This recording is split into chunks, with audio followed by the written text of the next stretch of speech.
My name is Jessie and I'm a youth climate activist based in South Devon. Most of my activism focuses on the power of collective action and the power of people to create individual change in the face of the climate crisis.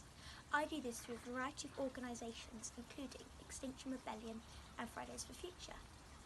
Also, I have recently launched my own movement of people pedalling to COP26, one of the most prestigious and important climate summits of the political calendar. It will be held in Glasgow in end of 2021 and I am aiming to cycle the 520 miles there with people joining me along the way to highlight the power that people have to create climate action and that to highlight to our governments that we really need climate action and the people want it. I really truly believe that people have immense power to create action. It's something that keeps me going and it's something that keeps me fueled because I know that when we all come together we can seriously make the changes that our planet and our climate needs. This is what people's assemblies do. They bring individuals together from all walks of life to think about and ponder the big problems that are facing our society and climate. And we need that. We need thinkers, we need problem solvers, and we need action. The climate crisis can be a really scary place. As a young person, I'm scared. There's so much uncertainty about my future.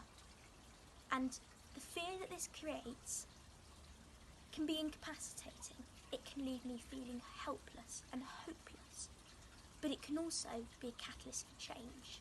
If you harness that fear and that worry and that anxiety, and you share it, and you ponder, and you think about a way forward, you can really take action. And this is what people's assemblies should be doing. They should be taking people and making them think and change their fear or their worry or their questioning into action by coming together and showing that we are all one and we are not isolated within the crisis. People really do have power. When I was asked to speak at this People's Assembly, I didn't know what to say because I was worried because I couldn't think of how to put into words how important I feel it is. I pondered and this is my message, that people really do have power.